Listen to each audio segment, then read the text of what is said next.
Okay. Delvin, I gotta push back and ask you, what if she's not, or whoever is not unfit, and it's not a shitty situation? A person may just decide, you know what, I don't want my body to get stretch marks, right? We keep on pigeonholing it to just, oh, I'm unfit, or oh, whatever. I'm talking about if a person is selfish.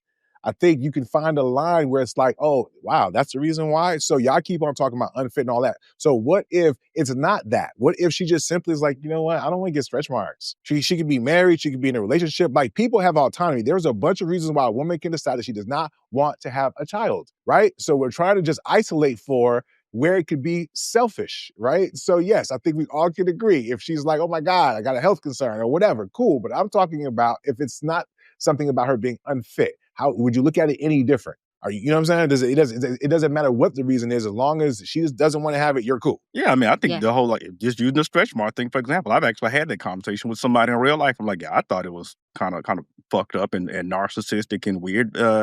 You know what? Hey, if you're that narcissistic, that you're concerned about that, that's going to manifest itself in other ways when the kid's here. So you probably shouldn't have a kid. I agree with you on that perspective because I don't necessarily view it as selfish. I view it as being considerate. They're being considerate because they recognize their limitations, wants, needs, or desires, and it doesn't align with having a child. So therefore, in consideration for that child and its upbringing, they do not want to subject that child to what their own personal iterations, such as the stretch marks, or such as they want to travel or they want freedom or so forth. And they can actually view that child with resentment, even though they'll come to say, oh, but I love my child. I love this about my child and I wouldn't have it any other way. But in the back of their mind, there may be some way that they may treat that child. I actually think it's consideration, once again, because while you may call it selfish, there's other things in the world why people today, at least women today, are saying no,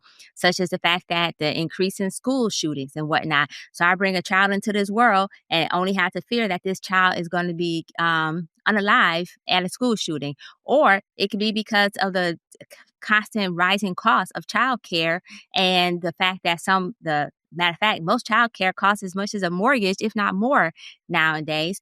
Or the rising cost of food, groceries, and so forth, that they're like, you know what, I'm not willing to take this chance. There's other considerations that are in place. And so I'm going to say, well, they're not being selfish, they're being considerate. And while you're talking about the whole humanity piece, like they're doing their part, this is their part for humanity. Because one of the things that we all often overlook, because we recognize that women are biologically created to be the bearer of the seed, so to speak, the child. And so, but that's also life and death for us as well. So now we have a life and death situation that may also trigger family issues. Like, so for example, with Black women in particular, having 3 times their mortality rate when giving birth. So now that if they already have children, then those other children may miss out on having a mom, a husband, boyfriend, whatever, may miss out on having a significant other, because there's other things to consider. And the last thing, to boil it down to just our womb, like we are so much more evolved than just our womb, that we have other causes or life purposes than our womb, and we can feel that. So for example, just because I don't want to have a child, I could be a teacher and teach somebody else's child, right? I know, I see you. But at the end of the day, I'm just saying is that we are more than just our womb. And yes, that's a biological function, but it's not, even if I just don't consider it to be selfish, I consider it consideration, because there's more things to consider. Or look at the fact that there's so many single women in the world today. So we already know that a 2-parent home is better than a single parent home, correct? Unless there's been rising to show that single father homes actually have similar outcomes as 2-parent homes, but that's still a small number. So now we have all these single mothers. So why the hell would I want to be a single mother if the likelihood increases just because there's a bunch of piss in the pool that we already talked about as far as piss in the dating pool? So that's another consideration. And I think there's too many things to consider on why someone may not want to have children. In the case of Mary J., I honestly believe that her career, just the way her career went, and it may have not been an opportunity for her to have kids because it wasn't necessarily a priority for her because she was being fulfilled elsewhere. Whereas in Tracy Ellis Ross' case, she was like, oh man, I wish I would have had this, a child at least, or a partner and a child, because she's looking back on her life with regrets.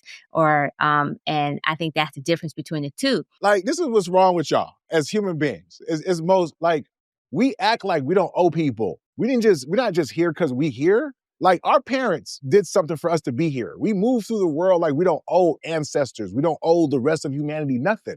It's all about us, right? We talk about community, but then when there's moments for us to actually talk about community too, which is actually the creation of a community, we can't figure out how we can be community minded in that way. But yet we want to talk about community, right? And this is what I'm saying.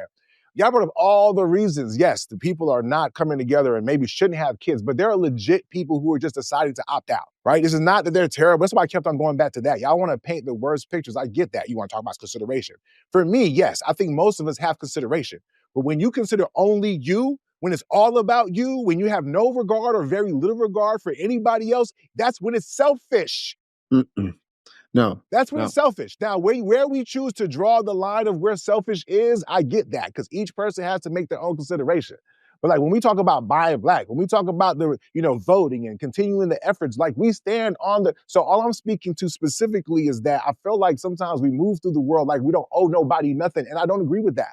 I do think we have responsibilities to people in general, whether it's to be kind, whether it's to look within, whether it's to be the healthiest version of ourselves. I also believe that unfortunately, a lot of people are too busy listening to other motherfuckers and not making up their own minds and being tricked to think that, oh, I can have it all and I could do this, only to find out at the end of life that the bullshit they bought wasn't what was the most fucking important, right? And right? Okay, great. Your mission in life was to be the marketing manager at a fucking corporation. You somehow, I get it, that you felt like that has more value and more purpose in your life than being a parent, right? I get it. We're all fucked up. I get it. But some of us can still get some healing. Some of us actually have the resources. Some of us actually have the means to go out there, not only be a good parent to our own kids, but shit, maybe go adopt some of these niggas out here. Right? We talk this community shit, but outside the Black community part, we need human beings for the human race to continue. The fucking numbers are going down statistically in terms of, was like 1.8 the last time that I looked, right? You have the conversations about how men and women aren't coming together. There's enough things that are keeping us from actually procreating. So for the people who are in the position to do so, I'm sorry. Maybe it's up to you to keep it going. You know what I'm saying? Cool. Y'all want to abdicate responsibility, but that's cool.